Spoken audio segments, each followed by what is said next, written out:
अचानक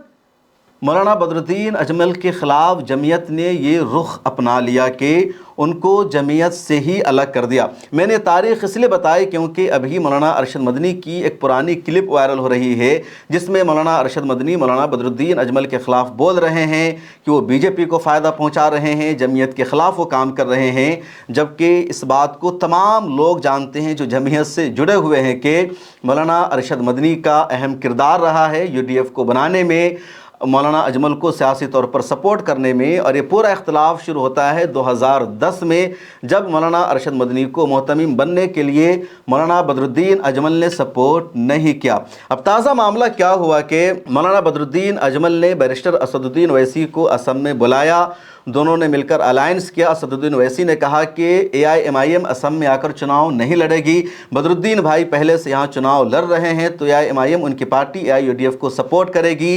2 और 3 अप्रैल को बदरुद्दीन अजमल साहब और असदुद्दीन ओवैसी साहब ने एक साथ बहुत सारी रैलियों के ख़िताब किया, तकरीर किया, कई तरह की बातचीत हुई जिसको आप पिछली वीडियोज़ में सुन चुके हैं। अब अचानक जमीयत उलमा हिंद ने अपने लेटर हेड पर एक स्टेटमेंट जारी करके कहा कि ऑल इंडिया मजलिस इत्तेहादुल मुस्लिमीन फ़िरका परस्त पार्टी है, अगले 24 घंटे में वो जवाब दे वरना उनके ख़िलाफ़ एक्शन लिया जाएगा। टाइटल लगाया गया है कि फ़िरका परस्त पार्टी से इत्तेहाद पर मौलाना बदरुद्दीन अजमल कासमी को नोटिस, 24 घंटों में जवाब तलब।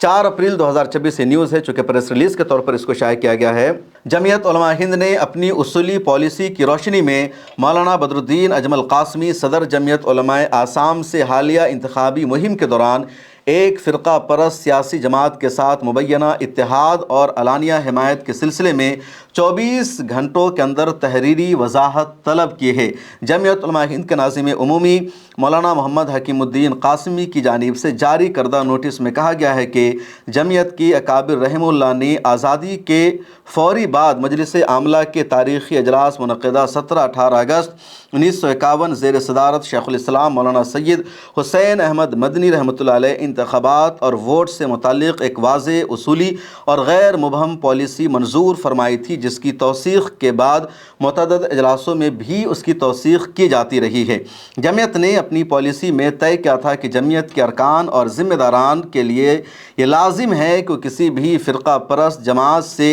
किसी किस्म की वाबस्तगी न रखे, उसके बरक्स उन्हें सिर्फ़ ऐसी जमातों और क़ुव्वतों के साथ रहने की हिदायत दी गई थी जो कौमी यकजहती, आइनी अक़दार, जमहूरी उसूलों और तकसीरी माशरती ढांचे की बका की हामी हो। बहुत सख्त उर्दू है लेकिन सुनिए, आगे कुछ और बात भी आपसे करनी है। उसके बरक्स हालिया इंतखाबी मुहिम में मौलाना बदरुद्दीन अजमल कासमी ने एक फ़िरका परस्त पार्टी के साथ सियासी इत्तेहाद और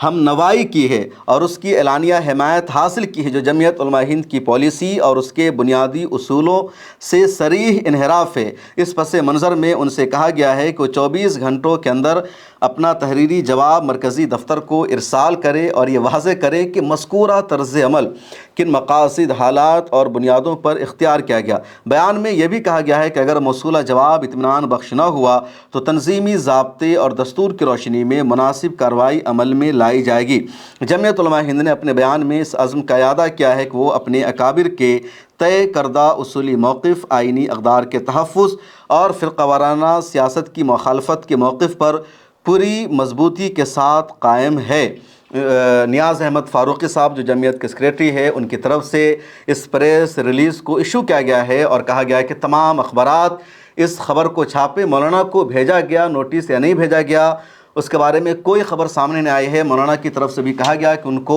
कोई इन्फॉर्मेशन नहीं मिली है। 9 अप्रैल को असम में वोटिंग होनी है, 7 अप्रैल तक वहाँ कैंपेन चलेगा। मौलाना बदरुद्दीन अजमल ने इस मरतबा पूरी कोशिश की कांग्रेस के साथ अलायंस करने की, लेकिन कांग्रेस ने अलायंस नहीं किया। उसके बाद असदुद्दीन ओवैसी साहब के साथ मौलाना बदरुद्दीन अजमल ने अलायंस किया। अब जमीयत उलमा हिंद ने बैरिस्टर असदुद्दीन ओवैसी को फ़िरका परस्त लीडर करार दे दिया है। ऑल इंडिया मजलिस इत्तेहादुल मुस्लिमीन को बीजेपी की सफ़ में वाज़े लफ्ज़ों में जमीयत उलमा हिंद ने खड़ा कर दिया और कहा जा रहा है कि शेखुल इस्लाम मौलाना हुसैन अहमद मदनी की पॉलिसी रही है कि जमीयत किसी भी पार्टी के साथ अलायंस नहीं करेगी। सवाल यह है कि ख़ुद मौलाना महमूद मदनी साहब 2 मरतबा लोकसभा का चुनाव लड़ चुके हैं। यह अलग बात है कि दोनों مرتبہ ان کو ہار کا اور بدترین شکست کا سامنا کرنا پڑا۔ ایک مرتبہ اسم جا کر انہوں نے لوک سبھا کا چناؤ فائٹ کیا تھا، دوسری مرتبہ انہوں نے یو پی سے چناؤ فائٹ کیا تھا یعنی امروہہ سے، دونوں مرتبہ چناؤ ہار گئے۔ ان کے بھائی کئی علاقوں میں جا کر چناؤ لڑ چکے ہیں، مولانا محمود مدنی کے بھائی وہ چناؤ ہار چکے ہیں۔ اس کے بعد مولانا محمود مدنی راجیہ سبھا جاتے ہیں اور RLD کی طرف سے راجیہ سبھا جاتے ہیں، کہا جاتا ہے کہ پیسہ دے کر راجیہ سبھا گئے تھے۔ مولانا محمود مدنی پر کئی معاملوں کا الزام بھی لگا، ان پر مقدمہ بھی چلتا رہا۔ اب مولانا محمود مدنی کہہ رہے ہیں کہ جمعیت کی پالیسی ہے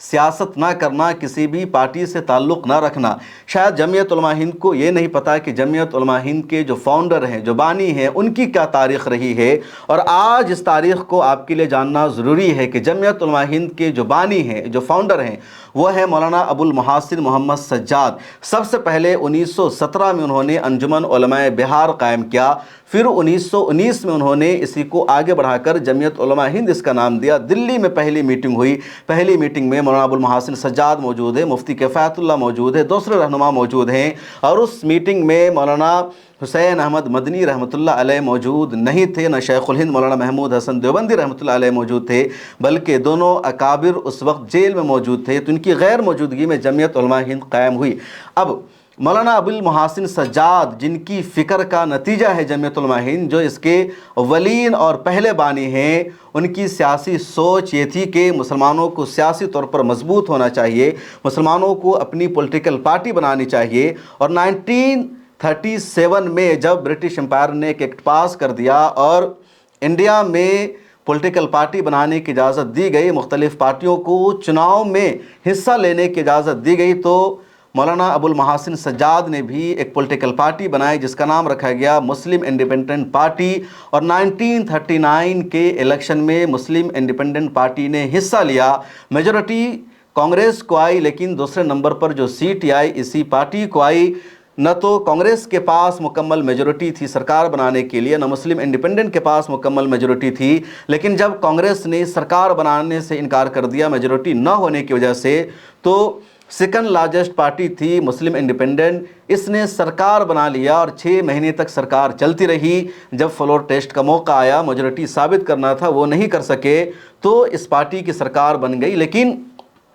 6 مہینے تک بہار میں جو سب سے پہلی سرکار بنی وہ مسلم انڈیپینڈنٹ پارٹی کی سرکار تھی۔ محمد یونس بہار کے پہلے وزیر اعلیٰ بنے تھے۔ یہ تاریخ رہی ہے جمعیت علماء ہند کی، جمعیت علماء ہند کے بانی کی، لیکن یہاں پر حوالہ دیا جا رہا ہے کہ شیخ الاسلام رحمۃ اللہ علیہ نے ایسا کہا تھا، حالانکہ خود جمعیت کے جو مختلف اکابرین ہیں وہ سیاسی پارٹیوں سے تعلق رکھتے ہیں۔ مولانا صدیق اللہ چودھری بنگال کے بڑے مشہور سیاسی رہنما ہیں، جمعیت علماء ہند بنگال کے وہ صدر ہیں، اور ممتا بنرجی کی پارٹی سے وہ MLA ہیں، چناؤ لڑتے ہیں، منسٹر بھی رہ چکے ہیں، اور بھی ایسی کئی مثالیں موجود ہیں۔ لیکن سچائی یہ ہے کہ مولانا محمود مدنی کو بیرسٹر اسد الدین اویسی پسند نہیں ہیں۔ اس سے پہلے بھی اسد الدین اویسی کے بارے میں مولانا محمود مدنی بول چکے ہیں کہ وہ حیدرآباد سے ان کو باہر نہیں نکلنے دیں گے، وہ